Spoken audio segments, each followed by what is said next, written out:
All right, everyone, we have Demarcus Robinson.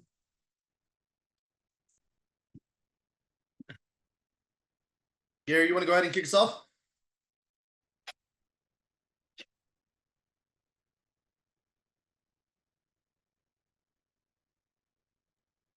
Hey, Demarcus. Thanks Hey, how you doing? thanks for doing this. Appreciate it. Of course. Just kind of wanted to get your sense. We don't know, I think, exactly yet what's happening with Cooper in terms of how long he might be out, but just kind of wanted to touch base with you regarding how if he is out, how that affects you and the other receivers. Uh, I would say just in our room, basically, we just got a next man mentality, like next man up type of deal. Um, we like you said, we don't know what's gonna happen. I don't know how long, even if he is out. So we just hopefully he is back. So we don't all have that stress on us. But I mean, it's good stress, you know. It gives guys another opportunity in the room to go out and showcase their talent. It's a big opportunity for a lot of other guys. Do all of you, play all of the different positions? I mean, depending on how it has to be aligned, are you guys versatile enough to move around into different slots? Yeah, I think we probably have to showcase that a lot this week. I mean, we didn't in previous weeks because guys had their specific role, their specific spots, but maybe now we probably do have to like get into that role. Mhm. And if in fact Cooper is out, Mhm. I mean, in terms of experience, you're going to be like the lead dog, it seems like, in terms of the guy who's played the most as recently and has the most experience in the league. Does your role change in that way in terms of having to take maybe more of a leadership role? I think I do take a little bit of approach like that. Which isn't which is not a bad thing. I mean, just I already been training and showing the guys that I can be a leader. So it's like that putting that on my shoulders isn't. I don't feel any kind of any way towards that. I mean, I kind of like the what's going on with in that aspect. Not that he's hurt, but just giving myself like a higher standard now, like a higher role in the team and on in our room. Thanks very much. Mm. Stu. Hey, Demarcus, thinking back to last season and working with Coach Yarbs as your role increased, what stood out about the way that, he worked with you, I guess, in that regard, as far as, teaching you, getting you up to speed and all those things, and ultimately putting you in the best possible position to succeed over the second half of the season. Oh yeah, great guy. I mean, just him just being able to just coach us and like like Gary said, just putting us in different positions. So or teaching us all the different positions, so we are able to go out there and play fast. When you don't know it as well, I mean, it is pretty tough to go out there and execute. But once what I'm saying, get the grasp of everything, it's pretty easy to go out there and play fast. And what if advice, if any, or what do you do as far as, imparting, wisdom on some of these guys who are going to see their roles expand as well in terms of, being prepared and trying to get adjusted, especially in a situation like this if Cooper is out? I say just taking a better approach, a stronger approach, mentally as we start this week off. Just trying to, I say just having guys more aware that there is going to be a bigger role for all of us. So I mean, just kind of honing in a little bit more on the details and everything else that we have to this week. Thank you. Appreciate it. Adam. Hey, Demarcus, thanks for doing this.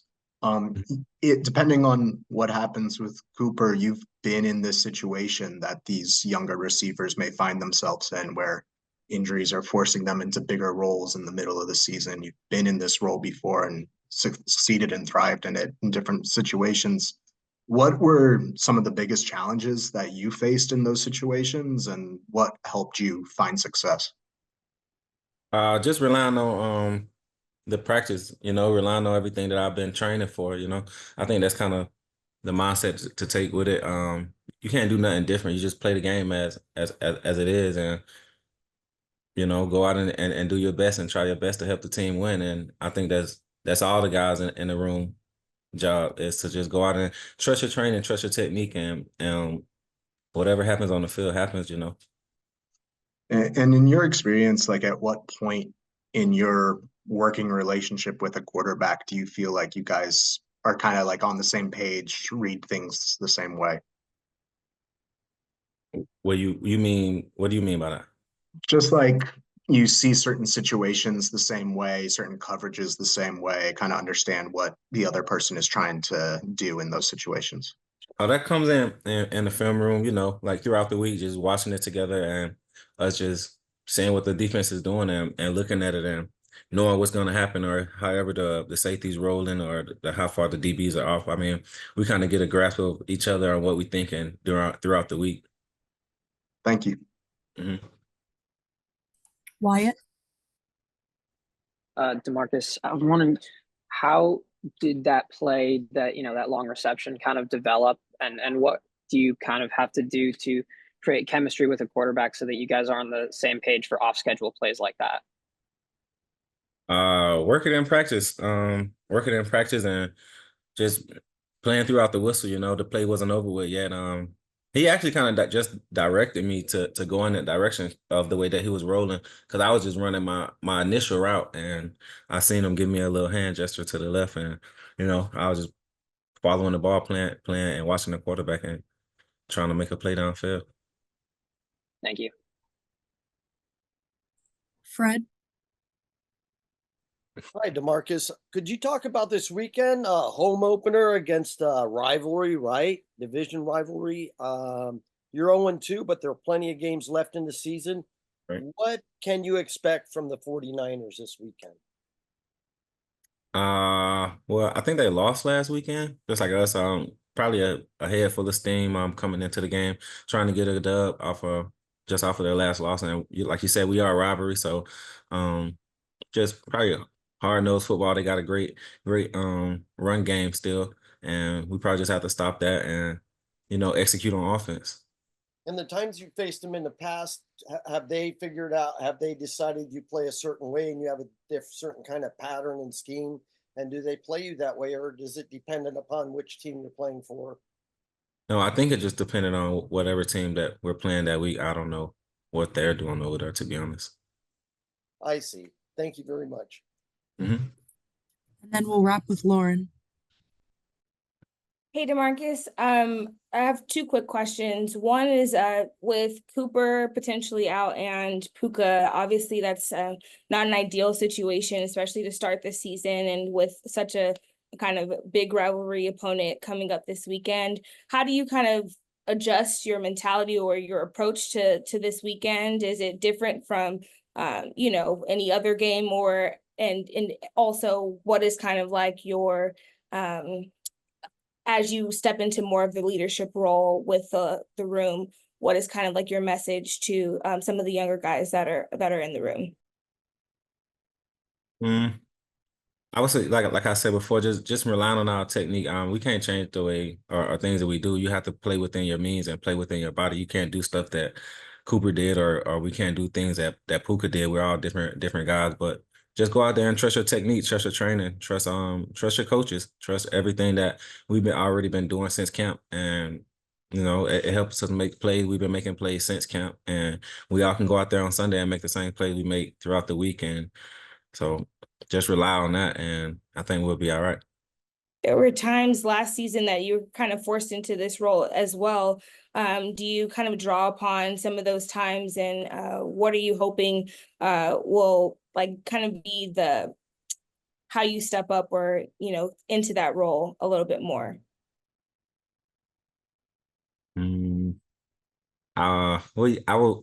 What do you mean? I will just say, I mean, like more of like you said that there's like this next man up mentality, obviously, when injuries happen.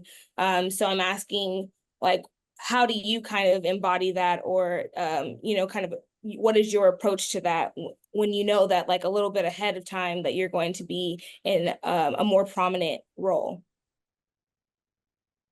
I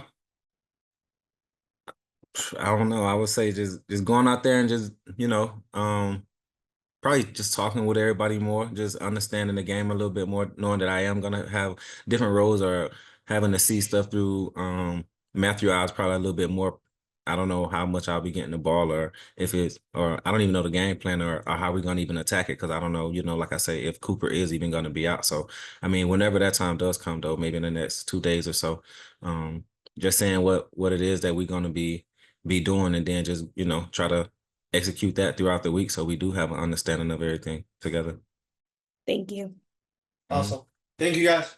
All right, everyone. Got Troy.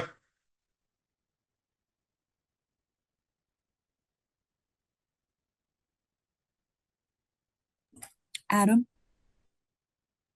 Hey, Troy, thanks for doing this today. Yep, no problem. Just watching film, just kind of general takeaways from yesterday. It's just all pretty fixable stuff, which is encouraging. This group, a lot of new faces, and we're just gonna have to keep figuring out how to play together as a team and doing each person's individual job to the best of their ability. And I think there's a lot of great learning laps on that tape. Um, Oh, um, for you, I know, you've worn green dot. Hold on a sec, I can't hear anything. Oh, sorry, go ahead. I know you've worn green dot before, but just kind of what have these last 2 weeks been like, especially with the new coordinator? Yeah, I mean, honestly, it's been fun for me. I like being able to get the call and putting the communication kind of on my shoulders. And I think Coach Shula and I have a great rapport as we've been together a long time. So I think just communication wise, like what he's other than just the call, but what he's able to give me information wise on what he's thinking, what he's expecting, and then me being able to relay that to the different people amongst the defense. Sometimes secondary, sometimes it's information for me, sometimes for the D line. That's stuff that we talk about all during the week, and just kind of communicating what kind of stuff I like to hear from him, down and distance wise and tendency wise, that, he's got a call sheet with information on it that I don't necessarily have on the field, but really good reminders and stuff. And, I've been able to do that with a lot of different D coordinators, and he's been awesome to work with in regards to that. You mentioned just some of the new personnel or young guys in bigger roles this year along the defense. How does that change, like, what information you're trying to communicate there pre-snap to them? Yeah, I mean, there's the best way to learn, in my opinion, in anything, and definitely in football and the NFL, is you need to see certain things, and you need to see it from different perspectives, and that's kind of what we're trying to accomplish now. Is it's why we do joint practices, because we don't see necessarily everything from our offense that we're going to see during the season. And we've been able to come out and get a lot of different looks the last 2 weeks that our offense doesn't present to us. So, there's things that we're just learning on the fly, and, we're learning in practice going into the week, but it's obviously different going against, a first team offense that's doing it in that way. So, even the guys that have experience, they're different defenses, so they're learning how to do it in our defense, and those guys are coming along great, and it's going to be continued progress throughout the season, and of guys just getting completely comfortable with what we're trying to do. And the guys that have been here, it's just about continuing their role and owning their jobs, and keep bringing everybody along with them. Thanks, Troy. Yeah, thanks, Adam. Stu, Hey Troy, what was McVay's message to you guys either yesterday or today, as you guys just kind of turned the page and looked ahead, or started preparing, I should say, for week 3? Yeah, I mean, I think Coach McVay and defensive coaches, offensive coaches, everybody's kind of and the players as well, have just kind of been under the mentality that there was a lot of good learning ops for us, stuff that we can get better at, and if there is something to be encouraged about, it's just about getting better in the stuff that we are capable of doing. And that's really the message is, we didn't go out there and not perform well because we weren't capable of doing it. We didn't perform well because we didn't do the things we were capable of. So, um, I've played in the NFL long enough that I've seen games like that get out of hand, and it's really not indicative of the type of team that you are or could be in the weeks and months to come. So, we're excited that we have another opportunity this Sunday to go out against a good team and put our best foot forward. And then with kind of along the lines of what Adam asked you about just now, but especially in your role as the green dot, and may have some guys that enter new roles on the defense this week, younger guys especially, with the health situation of the team. What, if anything, in that role do you do to kind of help guys, be as prepared as possible and put in the best possible position to succeed? Yeah, I mean, first of all, I'm excited for any young player that gets the opportunity, and you kind of know what you're getting with a young player, and they're going to be excited, and I know they're going to prepare hard this week. They prepare like starters every week. But I think just from my perspective, what I can help with is, there's 75 plays in a game. Every team runs different stuff on first and second down, to third down, to red zone, to middle of the field, the logo, backed up, like all different things that, if I can, between their coaches, Coach Shula, myself, just shrink that picture for them to be able to put them in a position where, hey, I don't need to be expecting one of 75 things. Here's one of 5 things that we could get in these different situations. I think I can help them play faster and shrink the picture for them so that they can play to the best of their ability. Thank you. Appreciate it. Yeah, thanks, Stu. If there's no one else, we'll wrap with Gary. Hey, Troy, thank you for doing this. Yeah, thanks, Gary. Just what's been your experience playing in games against the 49ers? And are those any different than others you play in, or do they have a different kind of feel for you as a player?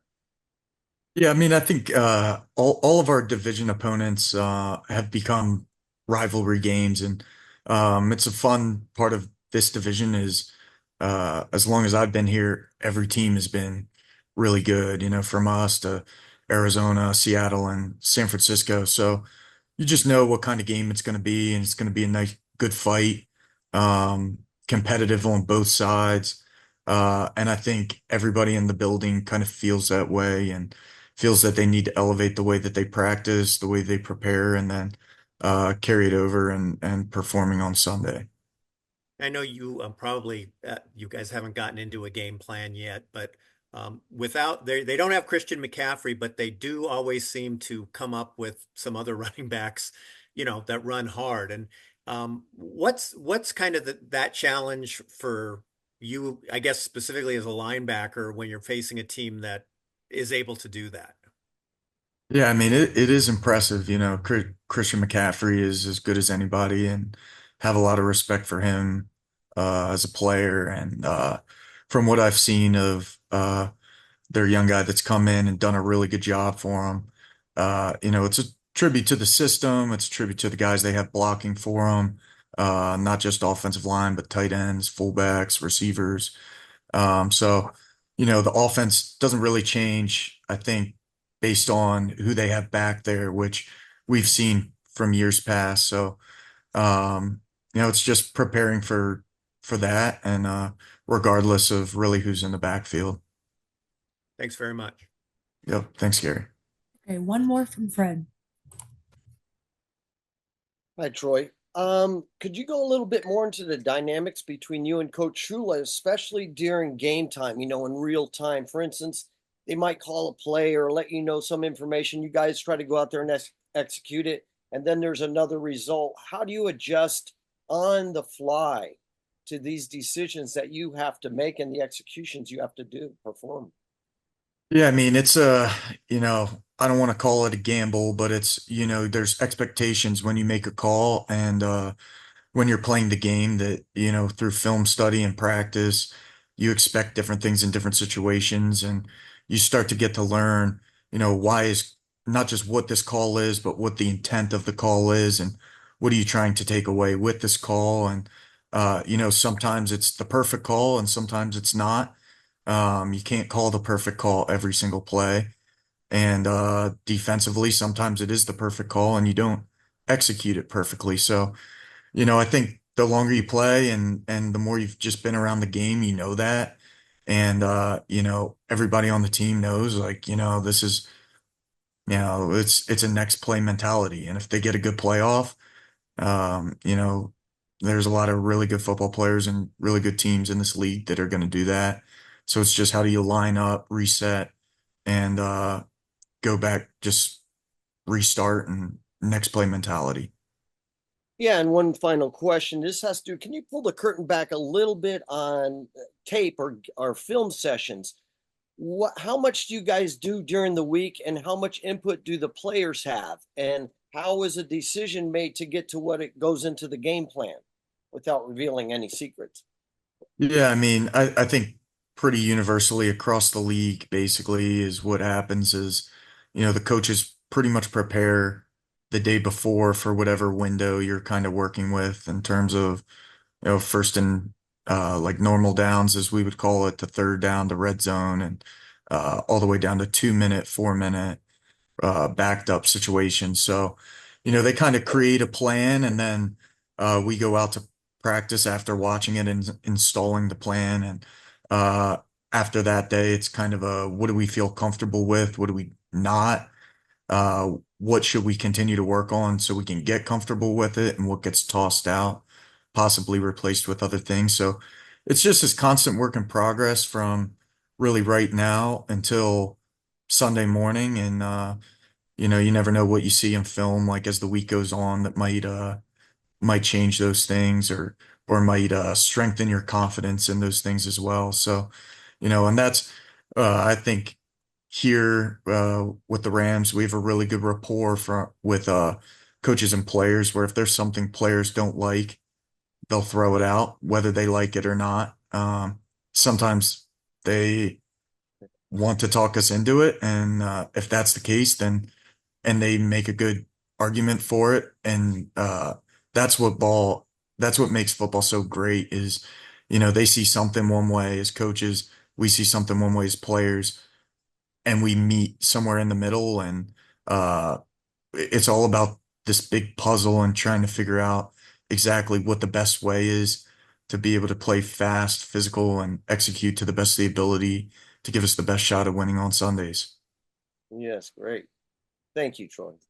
Yep. Awesome. Thank Thanks, you. guys. Appreciate it. Thanks, guys.